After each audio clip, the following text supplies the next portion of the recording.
আসসালামু আলাইকুম। আজ আমি দাম, খরচ, বিক্রয় মূল্য, লাভসহ 2 ডিমের 1 পাউন্ড চকলেট কেকের অনলাইন ফ্রি ক্লাস আপনাদের সাথে শেয়ার করছি। আজকের এই ক্লাস অথবা আজকের এই ভিডিওতে আপনারা A to Z এমনকি কেক বেস থেকে শুরু করে ক্রিম আর প্যাকেজিং সহ আপনাদের সাথে শেয়ার করব। A to Z খুঁটিনাটি সব কিছু কথা বলতে বলতে আমরা প্রায় ভিডিওতে চলে এসেছি। এইবার আমি একটি বরফ ঠান্ডা হুইপ ক্রিমের প্যাকেট নিয়েছি। এই জন্য আমরা যেহেতু কেক তৈরি করব, ক্রিমটা আমরা আগেই ফ্রোস্টিং করে নর্মাল ফ্রিজে রেখে দিচ্ছি। এই জন্য একটি আমি কিচেন স্কেল নিয়েছি, এর মাঝে মেজারিং কাপের ওয়েটটা মাইনাস করে এর মাঝে আমি নিয়ে নিচ্ছি ক্রিমটা অবশ্যই বরফ ঠান্ডা হতে হবে। এই ক্রিমের অনেক টিউটোরিয়ালমূলক ভিডিও আমার এই চ্যানেলে রয়েছে, চাইলে দেখে নিতে পারেন। আমি 3/4 কাপ পরিমাণ নিয়ে নিচ্ছি ক্রিমটা 3/4 কাপ আপনাদের আজকের কেক ডেকোরেশন অনুযায়ী এনাফ। আপনাদের কেকের যদি অতিরিক্ত ফ্লাওয়ার বা কাস্টমাইজ কেক হয়, খুব বেশি ভারী কাজ হয়, সেই অনুযায়ী চার্জ করতে হবে ক্লায়েন্টের কাছ থেকে, আর সেই অনুযায়ী আপনাদের ক্রিমটা বাড়িয়ে কমিয়ে নিতে হবে। এখানে আমি 200 গ্রাম ক্রিম নিয়ে নিলাম। যদি ভরে নিতাম তাহলে 240 থেকে 250 গ্রাম পর্যন্ত আমাদের ক্রিম হতো। এবার আমি মিক্সিং বলে নিয়ে একটি ইলেকট্রিক বিটার দিয়ে আমি প্রথমে লো স্পিডে দিয়ে 2 মিনিটের মতো বিট করে নিচ্ছি। যদিও ফ্লাপি বা ফ্রস্টিং করতে এই ক্রিমটা খুব বেশি সময় লাগে না, মাত্র 4 থেকে 5 মিনিটের মধ্যে ভালোভাবে ক্রিম ফ্রস্টিং হয়ে যায়। এই তো মোটামুটি 50-50 যখন ক্রিম ফ্রস্টিং হয়ে আসবে, তখন বিটাটা বন্ধ করে চারপাশ থেকে ক্রিম মাঝে এনে আবারও বিট করতে হবে। অবশ্যই এই কাজটা করতে হবে। আজকের ভিডিওতে প্রত্যেকটা টিপস এবং ট্রিক্স কিন্তু খুবই ইম্পর্টেন্ট, তাই দয়া করে ভিডিওটা না টেনে বা স্কিপ না করে তারপর দেখবেন। স্প্যাচুলা দিয়ে এইভাবে আমি মাঝে এনে দিচ্ছি চারপাশের ক্রিম, কারণ মাঝখানের ক্রিমটা ভালোভাবে স্টিফিক বা ফ্রস্টিং হয়, কিন্তু চারপাশের ক্রিমটা লিকুইড ফর্মে থেকে যায়। এই তো এরই মাঝে চারপাশ থেকে মাঝে এনে আবারও ভালোভাবে আমি বিট করে নিচ্ছি। মোটামুটি 3 থেকে 3.5 মিনিট আমি বিট করে নেওয়ার পরে দিয়ে দিচ্ছি চকলেট ইমালশন দিচ্ছি আমি 2.5 গ্রাম। হাফ টিস্পুনের চাইতে একটু কম অথবা বেশি, হাফ গ্রাম বেশি হবে কিংবা কম হবে। টোটাল কেক বেস আর ক্রিমে আমি 5 গ্রাম মানে 1 চামচ পরিমাণ চকলেট ইমালশন ব্যবহার করেছি। এইবার ইমালশনটা দিয়ে আমি আমার ইলেকট্রিক বিটারটা 3-এ দিয়ে মিডিয়াম হাই স্পিডে ভালোভাবে বিট করে নিচ্ছি। এই ক্রিমটা আমার আজকের কেক ডেকোরেশনের জন্য এনাফ। যদি আপনাদের কেক বেশি হয় বা ভারী হয়, সেক্ষেত্রে আপনারা ক্রিমের পরিমাণটা বাড়িয়ে নেবেন। কথা বলতে বলতে এরই মাঝে কিন্তু আমরা আমাদের ক্রিমটা ভালোভাবে ফ্রস্টিং করে নিয়েছি। এই তো হয়ে গেল। আপনারা অবশ্যই ক্রিমের প্যাকেটটা ঝাঁকিয়ে নেবেন। ঝাঁকিয়ে না নিলে হয়তোবা আপনাদের ক্রিমটা কোথাও ঘন কোথাও পাতলা থাকবে, সেক্ষেত্রে কিন্তু পারফেক্ট ক্রিম ফ্রস্টিং পাবেন না। এই তো এইবার আমি নর্মাল ফ্রিজে ঢাকনা দিয়ে ঢেকে রেখে দিচ্ছি। এইবার আমরা শুকনো উপকরণ চেলে নেব। এই জন্য মিক্সিং বোল, ঢাকনা, সাথে নিয়েছি হাফ কাপ ময়দা, যেখানে রয়েছে 60 গ্রাম। সেখান থেকে আমি 10 গ্রাম ময়দা সরিয়ে নিচ্ছি। এখানে 60 গ্রামের মধ্যে আমি আরও কোকো পাউডার আর কর্নফ্লাওয়ারটা অ্যাড করব। এইবার আমি বাকি 50 গ্রাম ময়দা সেই ছাকনাতে রেখে দিলাম। পাশাপাশি এক এক করে অন্যান্য শুকনো উপকরণ এইবার অ্যাড করে দিচ্ছি। যে পরিমাণ ময়দা আমি সরিয়ে রেখেছি ঠিক সেম পরিমাণ দিয়ে দিলাম কর্নফ্লাওয়ার। এইবার দিয়ে দিচ্ছি মালয়েশিয়ান কোকো পাউডার, সেই কর্নফ্লাওয়ারের চাইতে পরিমাণে একটু কম। এইবার পাশে দিয়ে দিচ্ছি হাফ চা চামচ পরিমাণ বেকিং পাউডার, মানে হচ্ছে 2.5 গ্রাম, আর দিয়ে দিচ্ছি 1 চিমটি পরিমাণ বেকিং সোডা। এর দামটা আমি পরবর্তীতে স্কিপ করেছি।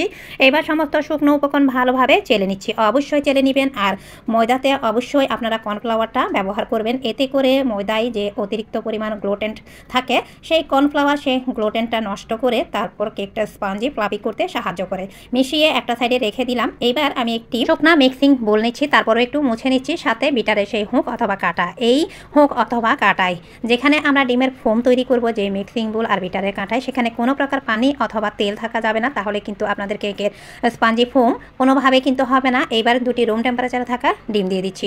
ডিম যদি ফ্রিজে থাকে অবশ্যই 1 ঘন্টা আগে আপনারা ফ্রিজ থেকে বের করে এভাবে ভেঙে ঢাকনা দিয়ে ঢেকে রেখে দিবেন। আর এবার এর মাঝে দিয়ে দিচ্ছি আমি চিনি দিচ্ছি 1/4 কাপ প্লাস 2 টেবিল চামচ পরিমাণ, মানে হচ্ছে 75 গ্রাম। তো এবার আমি একটি ইলেকট্রিক বিটার দিয়ে লো স্পিডে বিট করা শুরু করলাম। আর আমরা সচরাচর একটি ডিমের ওজন 50 গ্রাম, আর সেই অনুযায়ী আমরা 1/4 কাপ পরিমাণ ময়দা ধরি। আর যেহেতু আমরা কর্নফ্লাওয়ারটা এখানে অ্যাড করেছি সাথে কোকো পাউডার, সেজন্য 1 টেবিল চামচ পরিমাণ আমি ময়দা উঠিয়ে রেখেছি। পাশাপাশি ডিমের যে ওজনটা একটু বাড়তি আছে, সেটা কোকো পাউডার দিয়ে মোটামুটি ব্যালেন্স হয়ে যাবে। তো মোটামুটি এইবার আমি লো স্পিডে বিট করে নিচ্ছি। আজকে আমার মিক্সিং বোলটা ডিমের ব্যাটারের তুলনায় তুলনামূলক একটু চ্যাপ্টা হওয়াতে বিটারের হোকে খুব দ্রুত উঠে আসছে না আমাদের ডিমের এই মিশ্রণটা।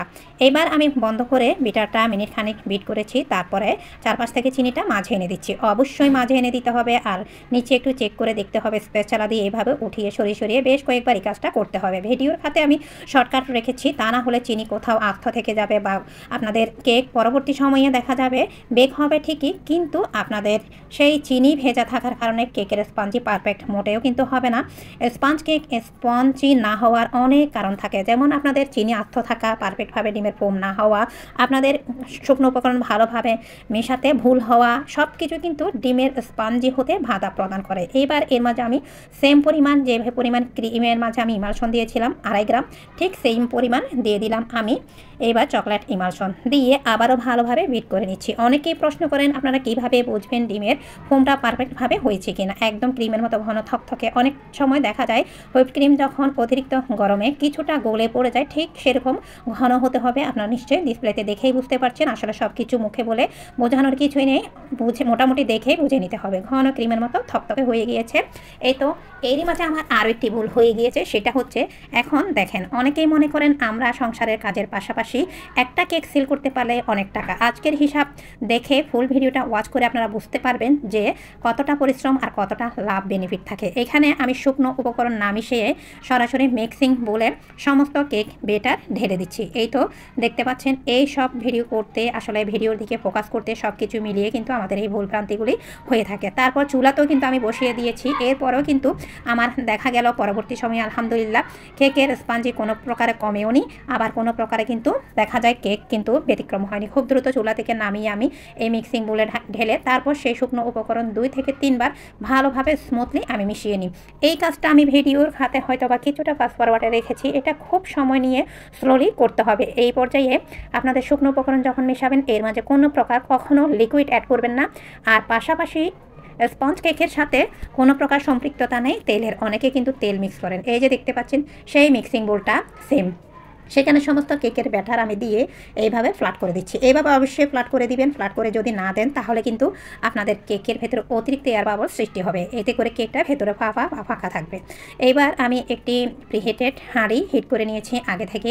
1 মিনিট সেই কেক ব্যাটার সহ মোল্ড বসিয়ে দিয়ে হাই হিটে জাল করে আমি চুলার জালটা মোটামুটি লো টু মিডিয়াম হাই হিটে দিয়ে এইবার আমরা চকলেটটা মেপে নিচ্ছি। আমি আবারও কাপের ওজনটা মাইনাস করে এর মাঝে চকলেটটা দিয়ে দিলাম। এই তো দেখতে পাচ্ছেন, চকলেটটা দিয়ে এর মাঝে আমি যে টপার ব্যবহার করব সেটাও দিয়ে দিচ্ছি। এই চকলেটের ওজনটাও আমরা পরবর্তীতে মাইনাস করব। দেখতে পাচ্ছেন এখানে আমি মোটামুটি হাফ কাপের মতো চকলেট নিয়েছি। চকলেটটা নিয়ে এর মাঝে 2 টেবিল চামচ পরিমাণ আমি দিয়ে দিচ্ছি আনুমানিক লিকুইড দুধ। এটা আমি পাউডার দুধ 10 টাকা দামের যেটা, সেটা এনে গুলিয়ে নিয়েছি, সেখান থেকে অর্ধেকটা মানে হচ্ছে 1 টেবিল চামচ পরিমাণ দিয়ে এবার আপনাদের সাথে কথা বলতে বলতে আমাদের কেক বেশ সম্পূর্ণভাবে বেক হওয়ার পরে ঠান্ডা হয়ে গিয়েছে, সেটা আর স্কিপ করছি না। যত বড়ই কেক হোক আমি সবসময় চেষ্টা করি চুলাতে সরাসরি কেকটা বেক করতে। আমার মতে, আমার এক্সপিরিয়েন্স থেকে আমি মনে করি ওভেনের চাইতে তুলনামূলকভাবে কিন্তু কেক চুলায় খুব বেশি স্পঞ্জি হয়। আর চেষ্টা করবেন স্পঞ্জ কেকের তেলটা অবশ্যই ইগনোর করতে। আমি অফ স্ক্রিনে 2টা লেয়ার করেছি, আর খুব বেশি বড় সাইজের কেক হলে সেক্ষেত্রে আমি কেক 3টা লেয়ার করি। এই তো এরই মাঝে আমি কেক বোর্ডে সুন্দরভাবে নিয়ে নিলাম। এইবার আমি কেক বোর্ডের ওয়েটটা মাইনাস করে আপনাদের সাথে শেয়ার করছি। একটু লক্ষ্য করবেন ভিডিওতে 99 গ্রাম হয়েছে আমাদের কেক বোর্ডটা। একটু ক্লোজ করে আপনাদের সাথে শেয়ার করলাম। এবার আমি সেই বোর্ডটা ক্লিন করে এর মাঝে কিছুটা হুইপ ক্রিম দিচ্ছি। এটা যদি আপনারা ক্রিমটা খুব বেশি কাছে কেক ডেলিভারি দেন সেক্ষেত্রে কিন্তু দেওয়ার প্রয়োজন না, যদিও আমার খুব বেশি কেকটা কাছে ডেলিভারি ছিল। এবার দিয়ে দিচ্ছি সুগার সিরাপ। এবার বলি সুগার সিরাপটা কেন দিই। আসলে এই স্পঞ্জ কেক যখন আপনি খাবেন তখন গলায় চুপসে যায়, চুপসে না যাওয়ার জন্যে, আটকে না যাওয়ার জন্যই মূলত এই সুগার সিরাপটা দেওয়া। অনেকেই বলেন যে সুগার সিরাপ দিয়ে ওজনটা বাড়িয়ে দিয়েছে। আসলে সুগার সিরাপ বা মিল্ক সিরাপ যেটাই তৈরি করে, এটা সুগার প্লাস মিল্ক দুইটা মিলিত হয়ে সিরাপটা হয়েছে। ওইটা কিন্তু আমরা চিনি অ্যাড করি, সেখানে কিন্তু এমনি সুগার সিরাপ হয় না, সেটা কিন্তু শুধু পানি না, এটা সুগার উল্লেখিত হয়েছে। সেই বিষয়টা আপনাদের মাথায় রাখতে হবে। কথা বলতে বলতে সুগার সিরাপ দেওয়ার পর প্রথম লেয়ারে আমি প্রয়োজন মতো ক্রিমটা দিয়ে চারপাশে এইভাবে ফ্ল্যাট করে দিচ্ছি। আর এসব কাজ, খুঁটিনাটি কাজ একটু সময় সাপেক্ষ, একটু কষ্ট করে সময় নিয়ে তারপর আপনারা এই কাজগুলি করার চেষ্টা করবেন। সেমভাবে আমি দ্বিতীয় লেয়ারও দিয়ে দিচ্ছি সুগার সিরাপ। 100 গ্রাম নিয়েছি টোটাল। আমি চিনি এমনকি মিল্ক পাউডার অ্যাড করার পরে সেখান থেকে 10 থেকে 20 গ্রামের মতো সুগার সিরাপ আমার বেঁচে গিয়েছে। আপনাদের সাথে কথা বলতে বলতে মোটামুটি এই পরিমাণ সুগার সিরাপ বেঁচে গিয়েছে। আর কেকের স্লাইসে ক্রিমটা দিয়ে আমাদের কভার করা হয়ে গিয়েছে। এবার বর্ডার থেকে উপরে আমরা যতটা সম্ভব ক্রিম দিয়ে কভার করে নিচ্ছি। আজকের এই হুইপ ক্রিমটা আমি তৈরি করেছি শুধুমাত্র চকলেট ইমালশন দিয়ে। আমার মতে কোকো পাউডার যদি অ্যাড করি সেক্ষেত্রে কিন্তু দেখা যাবে এটা কিন্তু আরও একটু অতিরিক্ত ওভারবিট হয়ে যাবে। তো উপরে এবং বর্ডারে সুন্দরভাবে কভার করে নিচ্ছি। আমার খুব বেশি স্মুথ ফিনিশিংয়ের প্রয়োজন ছিল না, তারপরেও আপনারা যারা নতুন নতুন বেকিংয়ের কাজে নিয়োজিত হচ্ছেন তাদের জন্য আজকের ভিডিওটা আমি লং করে আসলে এইভাবে রেখেছি। যেহেতু এটা আমি ফ্রি ক্লাস বলেছি তাই এখানে আমি স্মুথ ফিনিশিং আনা থেকে শুরু করে A to Z সব কিছু শেয়ার করার চেষ্টা করছি। আর স্মুথ ফিনিশিং আনা একটু সময়ের ব্যাপার, পাশাপাশি প্রয়োজনীয় প্যালেট নেপ, ব্রেড নেপ যা থাকবে, ভিজিটিং কার্ড সব কিছু নেওয়ার চেষ্টা করবেন। একটি শুকনা সুতির পরিষ্কার কাপড় অথবা ভেজা কাপড় নেবেন, একবার কেকের উপর এইভাবে টান দিবেন, তারপর পাশে থাকা সেই সুতির কাপড় অথবা ভেজা কাপড় দিয়ে এইভাবে মুছে নেবেন। তা না হলে কিন্তু স্মুথ ফিনিশিং আসবে না। আপনাদের নাইফের গায়ে যে ক্রিম থাকবে সেটা কিন্তু কেককে আবার আনস্মুথ করতে সাহায্য করবে। এই তো আমি দেখতে পাচ্ছেন এইভাবে পাশে সুতির কাপড় পরিষ্কার অথবা ভেজা কাপড় নিই যাতে করে স্মুথ ফিনিশিংটা আনতে পারে। স্মুথ ফিনিশিং থেকে শুরু করে কেকের পরিমাপ, ওজন, কেক বক্সিং থেকে শুরু করে সব কিছুর ডিটেলসই আজকের ভিডিওতে আপনাদের সাথে শেয়ার করার চেষ্টা করেছি। আশা করি আজকের ভিডিওটা স্কিপ না করে আপনারা দেখবেন। আমি অফ স্ক্রিনে সেই চকলেটগুলো এইভাবে মেল্ট করে নিয়েছি আর ওখানে আমি দুধ অ্যাড করেছিলাম। আমি মনে করি হুইপ ক্রিমের তুলনায় লিকুইড দুধ দিয়ে যে চকলেট গানাশ তৈরি করা যায় সেটা কিন্তু খুব বেশি শাইনি স্মুথ হয়। আর আমি মোটামুটি সেই কেকটা স্মুথ ফিনিশিং এনে 20 মিনিটের জন্য নর্মাল ফ্রিজে রেখে দিয়েছি।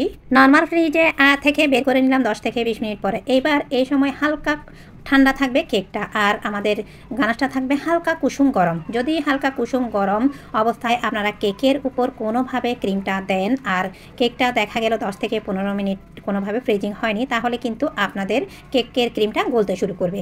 এই তো প্যালেট নাইফ দিয়ে যতটা সম্ভব চারপাশে আমি ছড়িয়ে দিচ্ছি। আলতোভাবে আপনারা কোনোভাবে চাপ দিয়ে এই কাজটা করতে যাবেন না, প্রেশার ক্রিয়েট করলে কিন্তু ক্রিমটা উঠে আসবে।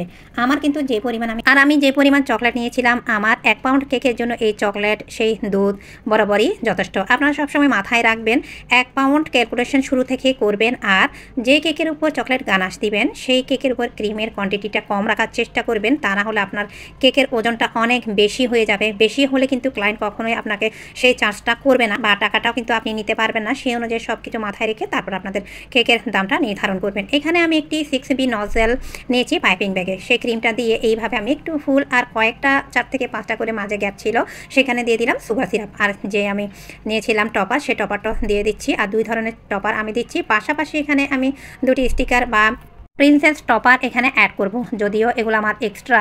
তো যাই হোক এগুলোর চার্জ আমি করিনি, পরবর্তীতেও অ্যাড করা হয়নি। এক একটার দাম কিন্তু 10 টাকা করে এই সুগার বল। আর যদি প্রিন্সেস এই স্টিকারগুলো যদি টপারগুলো যদি আমরা ধরি সেক্ষেত্রে কিন্তু এর দাম কেকের দাম কিন্তু আরও বেশি আসে। এইবার আমরা এর ওজনটা নিয়ে নিচ্ছি। কেকের ওজনটা নেওয়ার জন্য কিচেন স্কেল নিয়ে আগে যেহেতু আমরা কেক বোর্ডের ওয়েটটা মাইনাস করেছি সেটা আপনারা দেখেছেন।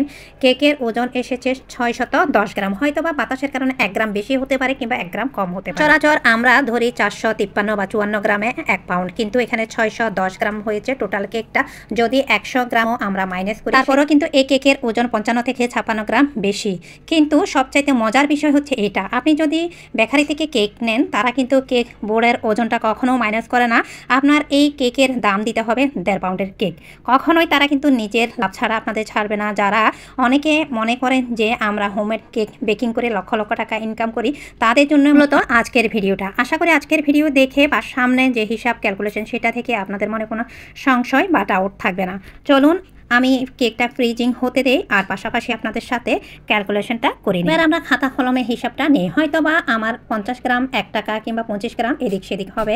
এখানে 100 গ্রাম ডিম, 24 টাকা চিনি হচ্ছে 1/4 কাপ প্লাস 2 টেবিল চামচ পরিমাণ 75 গ্রাম নিয়েছে, 10 টাকা ময়দা রেখেছি, 50 গ্রাম 6 টাকা দুধ, 1 টেবিল চামচ পরিমাণ 5 টাকা, পাশাপাশি চকলেট 1/4 কাপ 55 থেকে 57 গ্রাম 32 টাকা, কোকো পাউডার 1 টেবিল চামচ পরিমাণ 10 গ্রাম 20 টাকা, কর্নফ্লাওয়ার 1 টেবিল চামচ পরিমাণ 10 গ্রাম 4 টাকা, বেকিং পাউডার 2.5 গ্রাম 3 টাকা, ক্রিম আমি 3/4 কাপ নিয়েছি 200 গ্রাম 52 টাকা, ইমালশন 1 চা চামচ পরিমাণ 5 গ্রাম 6 টাকা। এই কেকের মাঝে আমি 2টি প্রিন্সেস টপার তারপর সুগার বল সুগার সিরাপে যে চিনিটা ব্যবহার করেছি সেগুলো আমি ইগনোর করেছি। সেগুলো অ্যাড করলে কিন্তু আমার লাভ আরও কমে আসে। এবার চলুন আনুষঙ্গিক হিসাবে, যেহেতু এটা প্রফেশনাল, আমরা যে সারাদিন সংসারে কাজ করে পরিশ্রম করি তার পাশাপাশি এটি যেহেতু একটি প্রফেশনাল কাজ, এর মধ্যে অবশ্যই আমাদের যে পারিশ্রমিক সেটাও রাখতে রাখতে হবে, পাশাপাশি এর আগে প্যাকেজিং খরচটাও বা আনুষঙ্গিক খরচটা আমাদের রাখতে হবে। আনুষঙ্গিক খরচের মধ্যে কেক বক্স রয়েছে 20 টাকা, বোর্ড রয়েছে 18, গ্যাস বিদ্যুৎ বিল রয়েছে 40 টাকা, আর কেকের নাইফ রয়েছে 5 টাকা। সুতরাং সমস্ত খরচ উপকরণ রয়েছে 162 টাকা, আর টোটাল রয়েছে এখানে আনুষঙ্গিক খরচ 63 টাকা। টোটাল আমার খরচ রয়েছে এখানে সমস্ত কিছু মিলে কেকের হাতে 225 টাকা। এইবার পারিশ্রমিকের বিষয়ে আসি। 225 টাকার পাশাপাশি আমি ডেসক্রিপশনে অবশ্যই লিখে দেব আরও আমার 20 টাকা অ্যাড করতে হবে। টোটাল আমার 245 টাকা হয়েছে এই কেকের সমস্ত খরচ। যে প্রিন্সেস দুটি টপার আমি অ্যাড করেছিলাম, সে দুটি প্রিন্সেস টপারের দাম ছিল 10 টাকা করে পার পিস, 20 টাকা। টোটাল আমার খরচ এসেছে সমস্ত আনুষঙ্গিক খরচ থেকে সব কিছু উপকরণের খরচ কেকের ক্ষেত্রে 245 টাকা। আমার এখানে অ্যাড হয়েছে বা লিখেছি আমি 225 টাকা, বাকি 20 টাকা অ্যাড করতে আমি ভুলে গিয়েছিলাম। টোটাল 245 টাকা থেকে যেহেতু এটি আমাদের প্রফেশনাল, তাহলে আপনি চাইলে 100 টাকা কিংবা আপনি চাইলে 120 টাকা কিংবা আরও কম, আপনি আপনার পরিশ্রম অনুযায়ী হিসাব করে আপনার যে পারিশ্রমিকটা রাখতে পারেন। আর আমার কেকের দামটা আপনাদেরকে বলে দিই। আমার আজকের এই কেকের দাম ছিল বা ডেলিভারি দেওয়া অর্ডারের কেকটা ছিল 550 টাকা। আর আমি ভিডিওর মাঝখানেই বলেছি প্রত্যেকটা কেকের ফ্লেভার, ডিজাইন, প্রত্যেকটা কেকের কোয়ালিটির উপর ডিপেন্ড করে, কাস্টমাইজ করার উপর ডিপেন্ড করে কিন্তু এক একটা কেকের এক একটা দাম হয়ে থাকে। আর আমি নর্মালি চকলেট কেক কিন্তু 600 টাকা ছাড়া আমি ডেলিভারি দিই না। তো সব কিছু মিলিয়ে যে দুটি প্রিন্সেস টপারের দাম আমি অ্যাড করিনি, সেই দুটি প্রিন্সেস টপারের দাম যদি আমি 20 টাকা অ্যাড করি, সেক্ষেত্রে টোটাল 245 টাকা আসে। পাশাপাশি আমার যদি পারিশ্রমিক 100 টাকা অ্যাড করি, তাহলে আর কেকের দাম আসে টোটাল 550 টাকা। আর সব কিছু টোটাল পারিশ্রমিক আর এদিকে আমার সমস্ত খরচ নিয়ে টোটাল আমার লাভ থাকে 205 টাকা। আসলে অনেকে হোমমেড কেকের সাথে বেকারির কেকের সাথে তুলনা করেন। আমার পেজে আপনারা চেক করলে দেখতে পাবেন যে হোমমেড কেক কতটা স্বাস্থ্যকর উপায়ে তৈরি করা হয়, আর বেকারির কেকের মাঝে ডালডা ঘি সহ কতটা অস্বাস্থ্যকর উপায়ে তারা কিন্তু সেল করে। পাশাপাশি তারা কিন্তু কেকের ওয়েটটা কখনো মাইনাস করে না। আশা করি কেক সংক্রামক যত রকম ডেলিভারি কেক মানে বার্থডে কেক নিয়ে যত সংশয় রয়েছে ক্লায়েন্টদের বা কাস্টমারদের, আজকের ভিডিও দেখে সবার মনের সংশয় দূর হয়ে যাবে। কখনো অন্তত কাণ্ড জ্ঞানহীনদের মতো বেকারি কেকের সাথে হোমমেড কেকের তুলনা আর দরদাম কখনোই কম্পেয়ারটা করবেন না। সব কিছু মিলে যদি আমার বলাতে কোনো কিছু ভুল ত্রুটি আসে, অবশ্যই সেটা কমেন্টের মাধ্যমে জানাবেন। পাশাপাশি কেক ডেকোরেশনের পরে এই 10 থেকে 20 গ্রামের মতো আনুমানিক এই ক্রিমটা বেঁচে গিয়েছে। সব কিছু মিলিয়ে আজকের ভিডিও পর্যন্ত। সবাই ভালো থাকবেন। আসসালামু আলাইকুম।